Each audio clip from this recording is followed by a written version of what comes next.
Hello and welcome everybody to the 10-cent LPL Summer. It is week 5, day 1 here. So we're going to kick off with our opening game. Young Glory there on the left versus OMG on the right. My name is Pastry Time. I'm going to be joined by Papa Smithy for this broadcast. Papa, it's been a great few weeks of LPL coverage here. What can we expect coming to this game of week 5? Incredibly, Young Glory will come into this game pretty confident. I mean, even though they're in a lowly equal 6th position of the LPL, they took down outright second place team Positive Energy in the last game of week 4 there. Now coming up against the 11-1 OMG, a different game for them, a different enemy for sure, but what great preparation to take down the second place team. Yeah, certainly looking good there towards the end of week 4, and now in a fresh week here in week 5. Be very interesting to see what they can come out here. The bans for them have started off with Ari and Yorick. So Yorick once again getting that respect ban over to OMG as Zach goes in for their last ban, and now for OMG their bans. We've got Thresh, we've got the respect ban on the other side there of Shyvana, and Kennon's going to be the last ban in there as well. And I have to say, Papa, now that we've seen a couple of weeks of LPL, I like that both teams are kind of respecting the niche champions here on either side. We've got Yorick banned out against OMG, and they've got Shyvana banned up against YG. Yeah, I really like the flavor of those bands. They're very tasty and delicious because they're quintessential LPL bands. You won't see Yorick and Shyvana, at least, as of this week of competitive League of Legends, banned anywhere else in the world. But taken out here. And just to remind viewers, actually, we weren't sure ourselves, at least for today's matches, at least for these week 5, day 1 matches, we are still on the 3.9 patch. Yep, so 3.10 has not come through yet. That probably is good news for our friends OMG, given the way they like to play, but we'll see here. I mean, you have to imagine the teams have been playing, preparing on that new patch, likely getting plenty of games in, and whenever the shift does happen, it doesn't seem to be today, as you said, but once it does, you have to think they've definitely been preparing and altering their playstyle, because we kind of alluded to it in previous broadcasts, but some pretty big changes to the game, it seems like, in that patch. But of course, 3.9 for today, at least here, as Elise is the first pick there for YG, Nunu and Rise the next two there for OMG, and now Vayne, and I saw a Volibear, but I don't think we're going to see him. Looks like Nami might be the pick here. Yeah, Volibear has just fallen away so much. I mean, in some of our previous casting gigs, we saw so many legendary Volibears in a row. It was almost mind-boggling. It's not something you expect to see, but ever since that small nerf to his Q especially, Volibear has very much returned to just a really niche pick, if anything. Yeah, it just doesn't see a whole lot of play anymore, unfortunately, but someone who does certainly see a lot of play is that Twitch. I'm amazed that didn't go over to YG, by the way, but for whatever reason, Young Glory didn't want that, so Sona Twitch going to go into the pile there for OMG, and Twitch has really just been a superstar, not even just here in China in the LPL, but everywhere in the world. It seems like that guy is just what everybody wants. In fact, one of the games, I believe on the last day of week 4, had Twitch just first picked by a team that was on the blue side. They know absolutely what they want to get done there, so interesting to see that go over there, but YG, I guess, favouring Vayne instead. Yeah, and then on the Korean scene, as you were alluding to in the OGN, first pick, first ban status for that Twitch, is to see him fall through to 4th pick, and especially that complete lane, that complete level 1, level 2 dominating lane of Sona Twitch, which of course scales fantastically well into late game, get through that far is just, it's almost mind-boggling. Yeah, the last 2 picks there for YG, sorry, we've got Renekton and Lissandra to round things out, which two champions we've seen quite a bit of in the LPL as well, and Zed's actually the last pick here for OMG, so top Zed, curiously enough, is going to go there, and looks like we are going to move into the game now. Sun there just on Twitch, moving out of the base. Yeah, a couple of Doran's Blades on either side here, looks like Elise is actually going to start with one from the jungle, curiously enough there for Sis, and other than that, just I think for the most part pretty standard. Kind of interesting to see Nunu here from OMG. Haven't seen too much of him from that. They tend to favour maybe slightly more aggressive junglers. I mean, I like it just from the perspective that both Cool and Sun will really appreciate that blood boil. You always kind of look down the teammates because Nunu, his selfish strength is not very high, but of course his team buff strength is really, really high. But I'm very interested to see. I mean, it's the last pick Zed coming out here. They want this Zed versus Lissandra matchup, as far as I can tell.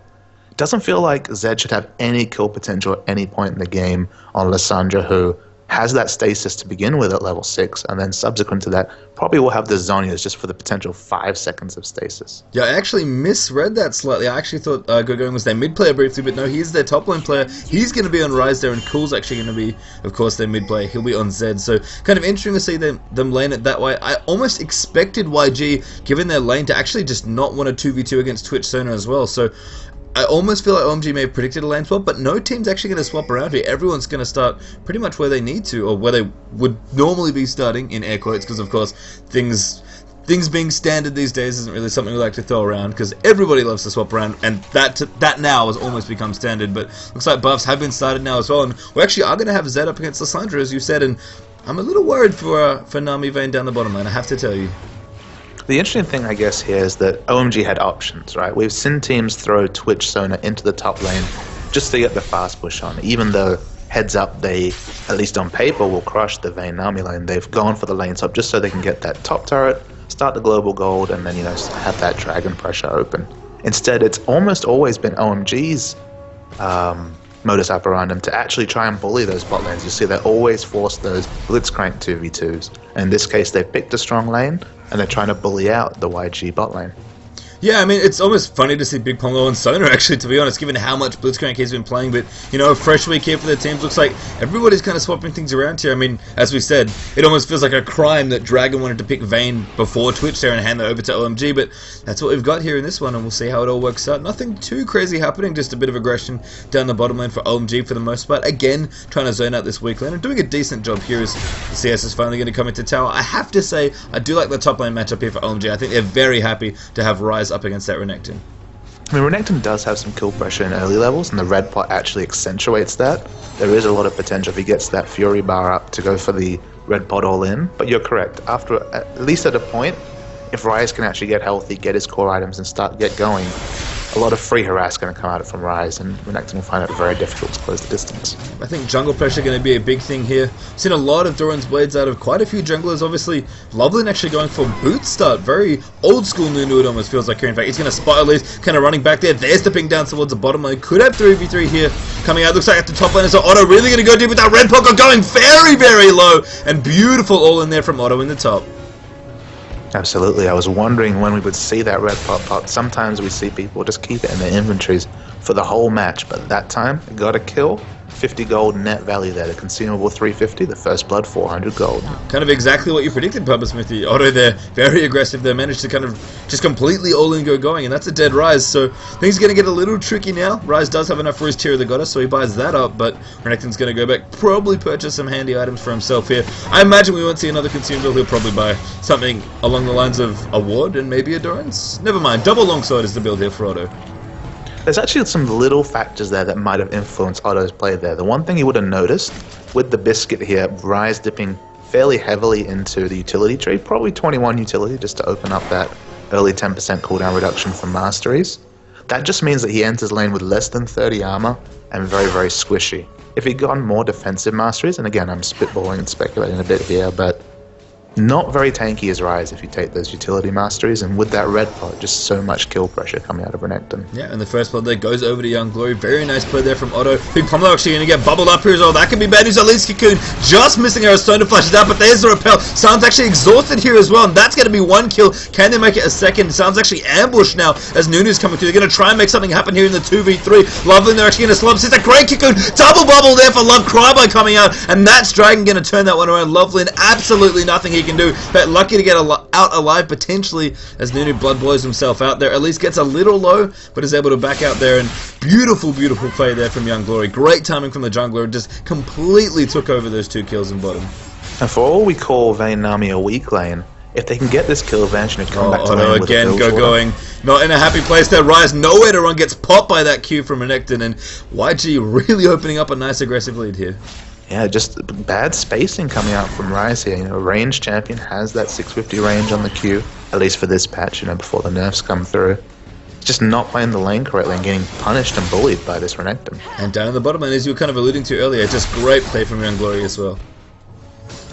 And to complete my thought from before, if Vayne Nami can get ahead and get an item advantage and get to 6 for free, I mean, Vayne's lane presence at 6 just really, really goes through the roof. So you have to worry here if you're OMG. I mean, across the map here, both top and bot, lanes that you would expect, at least on paper, for them to be winning, they're losing quite significantly. Yeah, 4 kills on the board there for YG nice and early on. In fact, they have a 2,000 gold advantage at 6.5 minutes. That is, I mean, 2,000 is a nice little number, but this early on, that's very significant. That will translate into items. So, Loveland here on Nunu trying to get some pressure going, but it is night and day between those two junglers in terms of ganking pressure. I mean, Nunu's great at being annoying, about stealing camps, controlling objectives on the map, but if you're looking at ganks, Elise's are almost unparalleled in terms of ganking power. And we haven't seen a lot of Elise pastry time. It's actually been a while since we've seen Elise on the fields of justice, but reminding us why, despite some small nerfs coming through across the board, she's still super, super powerful. And I'm worried here for Rise up top pastry time, because with that brutalizer,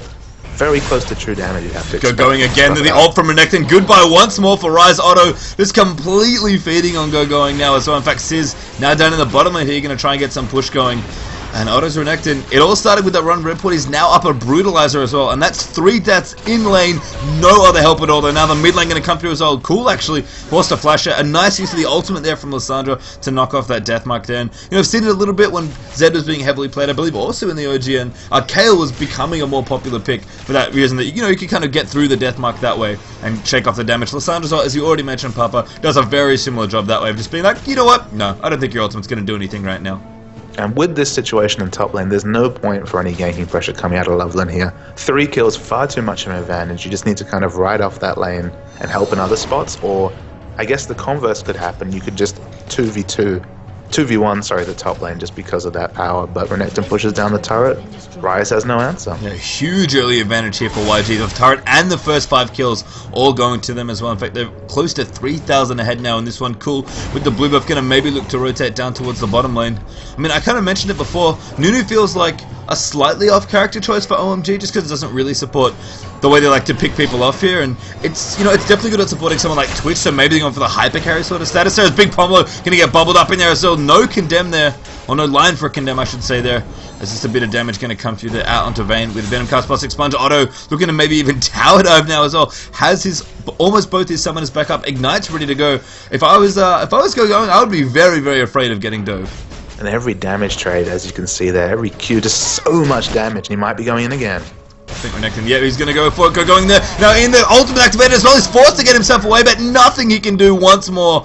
And Renekton, that ultimate, he's already a pretty good diver when that one goes through. Pressure onto the turret going to come out here as well. Sign now getting slowed up, condemned into a Big Pomelo. Try and find in the bubble, but can't quite get there. Sona going to take a little bit of damage up. Final hour, but a good crescendo coming through. I don't know if they're going to do it. Lavkraba's going to flash forward aggressively, actually, just to get a bit of extra damage. But San there with the spray and pray activated. Good tidal wave as well. Big Pomelo very, very low there. One auto away from possibly even Nami of getting popped. So forced to use the W there, and a lot of ultimates used there. Down the bottom lane, Deathmark on the top, Repel there. Going to try and get him out of the way. Otto's actually going back in, but the pop comes through. There's the Sandra over the top. Cool's forced to get out of the way. Loveland their ultimate up as well by Frozen Tomb. There's the 1 kill for the Ignite. Now Yancer going to chase through as well. But no follow-up coming through here. The Q going to get exchanged for a snowball there, but Going's in there. Loveland's going to back away, and Lissandra's going to back away there as well. Great roam there for Yancer, and OMG get on the board with 1 kill, Papa Smithy, but Young Glory still with a massive, massive lead already. It is worth pointing out though, pastry time, only a 3k gold lead. They haven't taken anything other than the top turret. I mean, OMG leads the way with objective play, but you have to say that this Rise, like unfortunately PDD struggled in other Rises we've seen in the LPL, he's not having the best of an early game. It's going to be so much delayed for us to see that tanky Rise that can show up to a fight and do tons of damage and also be very survivable. Yeah, I mean, still very much down on quite a bit of CS there. I mean, as he's tier, that's about the good news there for going in top lane. I mean, he'll collect farm slowly but surely. Renekton looks like he's rotating towards the center of the map now to maybe try for the first dragon here for YG, which would be a decent group. I mean, aggressive summon a spell there as well for Rise, so he can't even have the option of maybe teleporting to a dragon fight and picking up a good chunk of experience that way. It looks like YG are going to try and force the issue here around dragon, and OMG, I think, given where Rise is at, even if he was here, I think they're just going to give this one up. Yeah, and it's one of those things where if he had teleport, at least you could understand maybe losing the lane to some degree. Not to a 4-kill advantage, but kind of, okay, he's picked for the team fights, he's picked for the team rather than for his lane, but he's taken Ignite for lane control and lost it just heads up pastry time. Yeah, I mean, we had 3 kills there for Otto, just plain 1v1 there with a brilliant red pot start. I mean, people almost write off the red pot all limit these days. You know, they changed the price. It was like, this doesn't seem nearly as cost effectively good anymore. But if you execute correctly, if you're in a matchup where you're confident you can actually get something done, and you saw Otto right there, he knew exactly what he needed to do and just went for it. Going almost felt caught off guard there, I think, with that red pot. It's one of those things where back when red pot was 250 gold, it became a point where you'd start it, you get that nice stack of health pots and ward, and if the enemy didn't start it, you just had such a lead. You know, it was kind of a thing where I have to have it because if they have it, I'll lose the lane. you had to take it for insurance. Now if you pick it up, if you pick up that first blood, you don't get a lot of gold. But in an even matchup like this, where Ryze entered lane, with the greedy start, he had the mana crystal, he had the biscuit, suggesting he's gone quite deep into utility.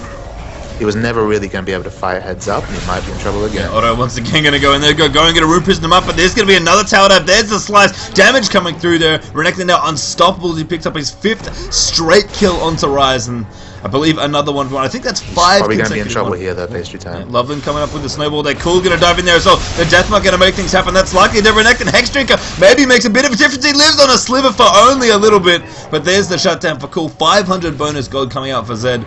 And it's finally, it seems like some precious come and go going his way, but that was still a trade there. I mean, I guess Renekton, he is worth 500 gold. That's a big chunk of change there for Cool there in the mid lane, but still looks very, very dominating up there. And I think OMG probably going to have to keep sending people up there. And look what YG are doing. They're counter pushing the mid lane.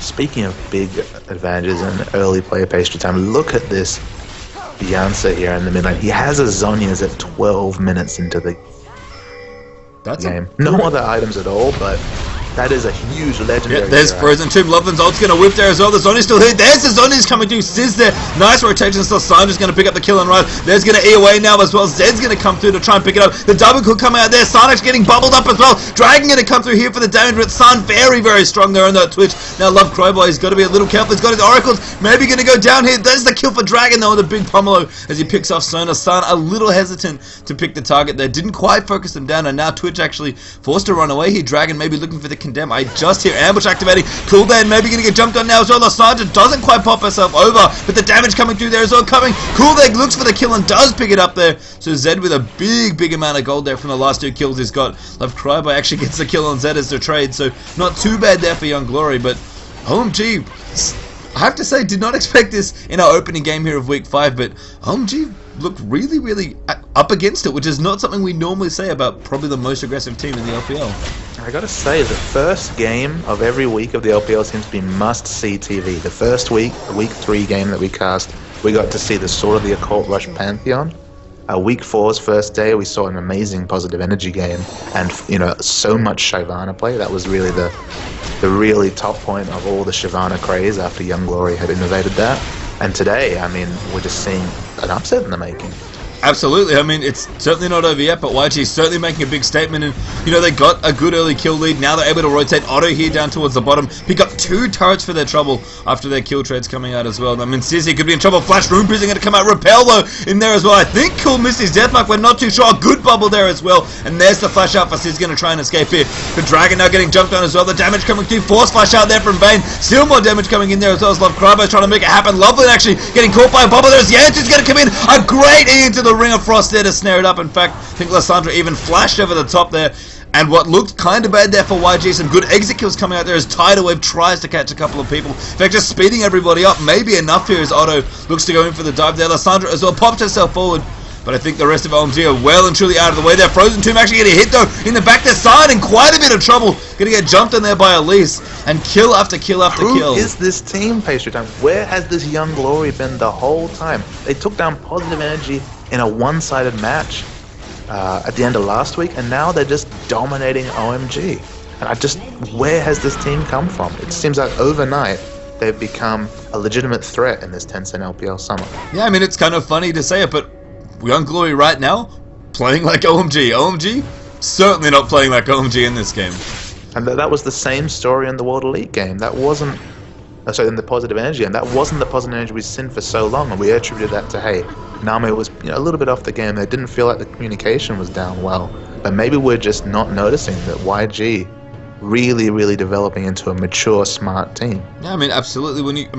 A league like the LPL, you definitely get a chance to hone your skills, and Young Glory look just amazing right now in this opening game. I mean, for me, some of the choices here team comp-wise seem a little off. I mean, I don't know if I've ever seen OMG play Ryze, Nunu, Twitch, Zed. Where's the pick potential, I guess, is probably the quick question you could ask. I mean, Sona, of course, has that crescendo. We've seen Ryze try the Flash Rune Prison, but you're right. I mean, OMG, a comp famous for the freight train, famous for many ways to initiate a team fight. 3 or 4 AoE ults, and the backup is always there if you don't get one with the first one, or team fight AoEs are still available if you use one of them for a pick. But you're right, more of a balanced comp here. more of a balanced team, and they just seem like they're completely out of their depth, which for a team that's 11-1 is kind of an ominous thing to say. It is. I mean, if they pick up their second loss here only of the 10th LPL Summer, they'll still be absolutely sitting pretty, but not what anyone expected coming into this week here. YG, as you said, just look like an absolutely, not quite brand new, but almost brand new team here as they're going to try and push out this turret here. I think for me the biggest thing is Lissandra looking to pop it. Jansen's going to go very deep there. The Tomb coming out there. It's not a good crescendo though from Big Pomelo. The Zondi's in there as well. Another Tidal Wave follows up. Condemned there on the Big Pomelo. Loveland getting cocooned up as well. He'll get chased down there as he tries to activate his ultimate for a little bit. Jansen, I think, finally going to go down. His Zest. Sona picks up that kill. But Big Pomelo forced to flash out. Sizz just completely wrecking in the back of the base. Now good cocoon there as well. And I get the feeling why they... Oh my goodness. OMG do get a kill there under auto. Zed able to chase that one away, but a 4-for-2 trade there with a very, very big tower dive. Essentially past 2 turrets into the base here. I mean, Zed's coming back and he's going to try and defend the Nexus that's getting pushed in now as well. I think we understand why Young Glory wanted to first pick Elise. Sizz looks deadly on this champion. Absolutely, he's just been incredible and so much jungle pressure coming out here. And nothing Loveland can do to answer that, because the reality is he's Nunu here. He needs his lanes to be strong, or he just needs to, be able to come in, do a bit of harass with a snowball, and then just kind of go away. And he's more about the objective control and, turning into a late game support. But there isn't going to be a late game at this point. No, not with the way this game's going, that's for sure. I mean, for me, it almost feels like I get the Twitch pick from OMG because it doesn't quite fit with the way Sun likes to play. That fits their usual playstyle, but he's Twitch. He's pretty good. It definitely makes sense. He's a very strong champion, and you can get picks with him as well with Blade of the Ruin King Ambush. Although Twitch is a far cry off of Blade of the Ruin King, which is a pretty disgusting thing to say as we approach the 19-minute mark. But for me, the biggest thing is the way I've seen Loveland play. From him to go from someone like Jarvan to Nunu just doesn't seem to fit their philosophy at all. I mean, cool here. Maybe going to get caught out now. So Cocoon, Aquabliss, and all the spells come in. He's going to try and get out with Living Shadow, but absolutely no chance there in that one. Cool falls here, and you have to think at 19 minutes, I don't think I've ever seen a team with a 16 kill advantage on OMG. Look, OMG haven't, been completely dominant in terms of Chinese League of Legends since the Tencent LPL spring. They did lose, of course, in the IEM Shanghai there. They have shown some chinks in their armor, but not to this level, and not against a team like YG, who are just really starting to solidify what their style is and make a name for themselves in this league. This would be a good way to start it. I mean, we mentioned in the last week that, we're kind of getting over the halfway point here in the LPL. Week 5, really, as we kind of get towards the tail end of, I believe, a 7-week split here. Oh, it's that the kind of the playoff stage. YG, if they were ever going to find a moment to find their feet and really get together as a team, I think Week 5 is probably it, and looking very, very strong here in the opening match of Day 1. I mean, OMG, maybe they can make something happen. They've got Cool now looking to maybe do some split push. When he's got Boots of Mobility, he's got his Blade of the Ruin King, he has his Brutalizer. He can try and make something happen. He's basically on super minion duty right now. I mean, Baron, you have to think, is the next objective here for YG, and that's going to push them well and truly over the 10,000 gold threshold. And it's worth noting here in the Tencent LPL that it's a very, very cutthroat system here. Instead of the American system where potentially you can get relegated, from the 3rd or 4th place of the system. If you finish 7th or 8th, you're done. You're out of the tournament. Everyone else survives. So the battle for 6th is very real and just massive here. And the items right now just very different between these two teams. We've got Rabadons with that zone is almost finished up here for Yancer. Blade of the Ruin King Vang with Twitch still not having finished his own item. That I think an AD carry is behind when he is 40 CS ahead and still hasn't finished the Blade of the Ruin King. There's no global gold. I mean, they got 1 turret down, no dragons, way, way behind in kills. OMG on defense, space through time. Miracles do exist. We are seeing something different. I mean, Twitch just finishes his block now, as I say it, but YG going to move in to take the bottom inhibitor one more time here. OMG, nothing they can really do here. A perfect Tifa might not be enough. Lissandra going to go in there on the cool. The damage in there as Zed's forced to flash out. A good crescendo into Spray and Pray coming out, but Zed's is on his activated. Otto going completely deep there. Just try and pick off whoever he can as Love Crybo picks up yet another kill there. Renekton is going to go down there as Bubble. Does come in there. Yancer again flashes. Flash Ring of Frost there to snare some people up. Cool now running back though with his boots and the home guard up there as well. Dragon maybe going to get low here as the death mark pops there. Sizz very aggressive, trying to look for the kill and doesn't quite get it as Twitch is going to pick up that one. So OMG, do manage to defend through this initiation here. Maybe going to pick up another kill here onto Yancer. In fact, Loveland's going to come in for it. San as well with some follow-up damage. Almost able to make it happen as the snowball is going to do it. Nunu going to pick up that one. So a successful trade there for OMG. YG maybe a little too aggressive in their initiation, but still a big gap to close here in terms of items and gold for OMG. Absolutely, and they can afford to make that one mistake. It's if the next fight goes in a one-sided manner that YG really have a lot to worry about here. But just from the items here, such a massive item advantage. You've been talking about Twitch, but across the board, I mean, it kind of set the scene when we saw a 12-minute Zhonya's. For such an expensive item to be finished that early, a 3260 gold item at 12 minutes, just obscene. And you saw as soon as Yancer had it, he put it to good use, just aggressively initiating, and that is something that you said, Papa, that just makes Lissandra such a great champion from the mid lane, or even from the top lane, which we've seen as well. The ability for an AP champion to initiate and then get themselves out of trouble, either with Zhonya's or with Frozen Tomb the ultimate, or just both, of course, as we've said. You have, about 5 seconds worth of stasis you can get yourself through. When Lissandra's played right, it looks absolutely amazing here, and we've seen some mixed Lissandra games here in the LPL, but it seems like especially now teams are really starting to kind of figure out how to play her properly, and Lissandra's looked fantastic here from Yancer in this game. Absolutely, and look, she's still a new champion. People experimenting with the correct lane for her, the correct item build. There's still a lot of developing to go on the Lissandra side, but her kit kind of propels her into competitive play just because an AP mid champion, or even just an AP champion who can fully on initiate. She even has 2 initiation options, whether it comes to stunning an enemy or going into stasis herself. CC an initiation from a mid lane or just an AP solo champion. It's not something you'd expect. It's not something that a lot of the AP champions kits provide. They're just super strong. Yep. And YG here going to siege up this bottom inhibitor once more. It's not going to take too much for them to really make a fight here, but OMG, if there was ever a time, it's the second team fight that they really want to try and defend off here. And this inhibitor, really, it's not just that, super minions are going to be coming in. Baron is probably going to be taken very easily here by YG if they get it here. In fact, Loveland maybe a little too far forward. Going to take a little bit of poke here. I mean, YG don't quite have the massive siege potential, so they're slowly poking it down, but they managed to get it done there. OMG decide they don't really find the angle to get in there and initiate 5v5, and I think intelligent this time. YG slow it down a little. Yancer maybe went in a little too aggressively last time. Absolutely no reason to not force OMG to make a bad decision there, and in the end they just made no decision. They gave up their inhibitor. It's one of those things where the waves weren't in YG's advantage. You look up the top lane here, minions strongly pushing against YG. The only time you'd aggressively dive there was if there was a chance to finish the game, or if the minions were going to do the job for you. And they just took the smart approach. They zoned, they took the inhibitor for free, they got the objective without having to fight. That's fine. And they're going to try and do this one here again, sieging up the mid turret. Nunu a little bit out of position there around the side, almost getting just stunned. In fact, Ruthless Predator will come out there, but Otto just going to poke a little bit of damage through the cocoon, just missing there onto Loveland. So YG going to return back to the mid lane here, trying to take out this turret. Now with the super waves down the bottom, the minions will push there, so really all YG have to do is once more just kind of wait this out. They've got double blue buff as well on Lissandra plus Elise, so plenty of poke they can spam up there between Ice Shard, Lissandra's Q, and Volatile Spiderling, the human form E there from Elise. So we'll see what happens here. OMG, again, if they can line up one really good fight, then maybe they can claw this way back into the game, but absolutely the ball is in YG's court now, and all they really have to do is just be patient and close this game.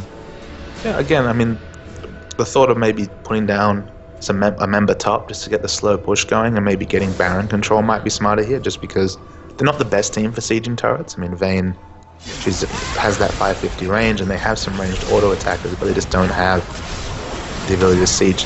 It's not a Caitlyn comp, that's for sure. So it is slow and steady, and the minion waves aren't really just snowballing for them. No, looks like they are going to back off here, try and push up maybe some of these waves. Maybe not. Cocoon there coming through. Actually, Dragon aggressively final hours. Big Pumlo there with the ultimate tidal wave. They're coming in as well. Zed they're trying to pick him off, but Cool there gets popped as he gets frozen tombed up there. And looks like a good ult there from Nuda, going to completely block off that lane. Auto caught onto turret there, going to get himself picked up as well there. Yonso aggressively will pick up that rise as Elise gets that kill. Now Loveland chasing forward, trying to find a snowball target. Dragon in a good spot there behind the trees. Just pokes that Nunu there, and there's the stun onto Twitch. That's exactly who they want to kill. Zhonya's there as well, just to make sure that Yansu lives, and Nunu not going to be able to defend anything. In fact, has to run back to the Nexus to defend the towers from going in. And YG, they smell blood in the water. They absolutely want to close this game out. The one Nexus turret already got finished up here. Really nothing that Nunu can do, and that is going to be the victory here. You said it before, Papa. I think it's the absolute correct word. Incredible upset from Young Glory in the opening game of Week 5. It's not just a once-off page time. They're proving that the win against Positive Energy was no fluke. We remarked in that game that it looked like they'd outplayed Positive Energy, a team that, had shown with just some amazing team fight mechanics and decision making that even if they didn't have the late game advantage in terms of damage, they just were smart enough with their mobility to, close out fights and win games. I mean, YG did so well against them. And then this game against 11-1 OMG, they just beat OMG at their own game. It's just crazy to me. It is, and YG may earn themselves reputations here in the LPL as the Giant Killers. That's 1 and 2 in the standings picked off now as they pick up yet another win for themselves. They're looking so strong here, and the best thing, that's only the first game here of Week 5 of the Tencent LPL. You can, of course, check out all the other matches that are going on as well. Feel free to head over to youtube.com/LOLChamp series for those videos there, and we'll take a quick break here, and we'll have more coverage coming up. Tencent LPL Summer will return.